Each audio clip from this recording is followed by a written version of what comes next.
Kuddus, professor Kuddus, তাকে দেখতে এসেছিলাম দীর্ঘদিন ধরে এখানে নিউরো প্রবলেমে এখানে চিকিৎসাধীন আছেন এবং বেশ ক্রিটিক্যাল কন্ডিশন তার।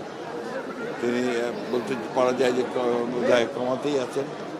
তো আমাদের এই হাসপাতালের যারা চিকিৎসক আছেন তারা দীর্ঘদিন ধরে তার চিকিৎসা করছেন এবং এখন পর্যন্ত তার যে মেমোরি এটা ফিরে আসার সম্ভাবনা খুব কম তারা বলছেন। সেই সঙ্গে আমরা আরেকজন আমাদের অত্যন্ত নিবেদিত প্রাণ চিকিৎসক প্রফেসর সিরাজ, তিনিও এখানে নিউরো প্রবলেমেই আক্রান্ত হয়ে এখানে এসছেন এবং he has improved the lot. উনি অনেক ভালো হয়েছেন এবং মুক্তিযোদ্ধা, অত্যন্ত প্রথিতযশা চিকিৎসক এবং অত্যন্ত রাজনৈতিক সচেতন চিকিৎসক।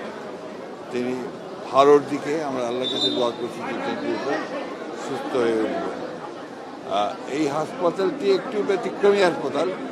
বাংলাদেশের যতগুলো সরকারি হাসপাতাল আছে তার মধ্যে এই হাসপাতালটি ডেডিকেটেড টুয়ার্ডস নিউরো ইস্যুস এবং তারা ইতিমধ্যে দেশে বেশ সুনাম অর্জন করেছেন তাদের চিকিৎসা এবং তাদের যে এখানে চিকিৎসার পরে যে সেবা অর্থাৎ রিহ্যাবিলিটেশন প্রোগ্রামগুলোতে তারা ভালো করেছেন। আমরা আশা করব যে সরকার এখানে আরও গুরুত্ব দেবে এবং এই হাসপাতালটিকে একটা স্বয়ংসম্পূর্ণ বিদেশে যে ধরনের আপনার নিউরো হসপিটাল আছে সেই নিউরো হসপিটালে পরিণত করবে। Thank you. গণমাধ্যমের পক্ষ থেকে বিভিন্ন তথ্য তুলে ধরে রিপোর্ট করেছি বিগত ফ্যাসিবাদের বিরুদ্ধে হত্যার নির্দেশ দিচ্ছে, গুলি চালানোর নির্দেশ দিচ্ছে। এখন এমন একটি দলের বিষয়ে আপনার বক্তব্য কি? তারা কি নিষিদ্ধ হওয়া দরকার? সামনে নির্বাচনে অংশগ্রহণ করতে পারে?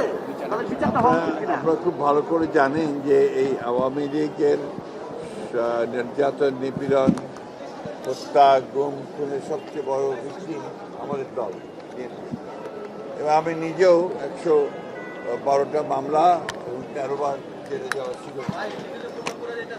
আমরা সবসময়ই আপনার মনে করি যে দল আপনার ফ্যাসিবাদের পক্ষে থাকবে, যারা ফ্যাসিবাদের পক্ষে কাজ করবে, বিশেষ করে আওয়ামী লীগ কাজ করেছে, তাদের প্রতিটি ব্যক্তির শাস্তি হওয়ার প্রয়োজন।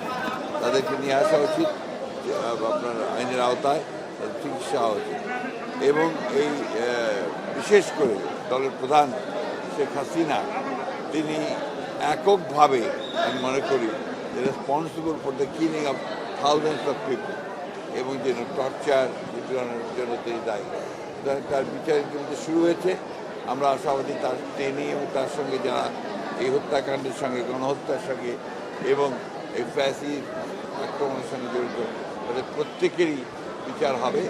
সেই হিসাবে দল যদি আইনের আওতায় নিয়ে এসে দলও যদি আমরা দেখা যায় যে দলগত হিসাবে তাহলে অবশ্যই তাদেরও বিচার হওয়া উচিত বলে আমি মনে করি। আরেকটা ছোট্ট বিষয়, মানে পুরো দেশের মানুষের মধ্যে আগ্রহ তৈরি হয়েছে।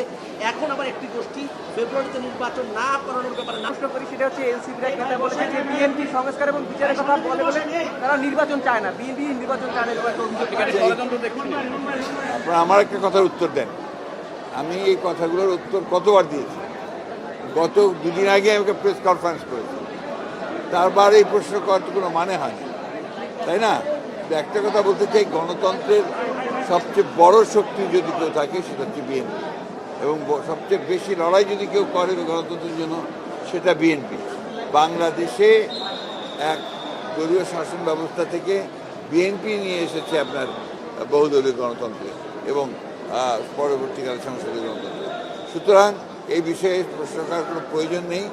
একটা জিনিসকে এই দেশটাকে সকলকে মিলে বাঁচাতে হবে এবং আপনার প্রত্যেকটি রাজনৈতিক দলের দায়িত্ব হচ্ছে যে দেশকে সঠিক ট্র্যাকে ওঠানো এবং যত দ্রুত আপনার সেটা ওঠানো যাবে ততই মঙ্গল।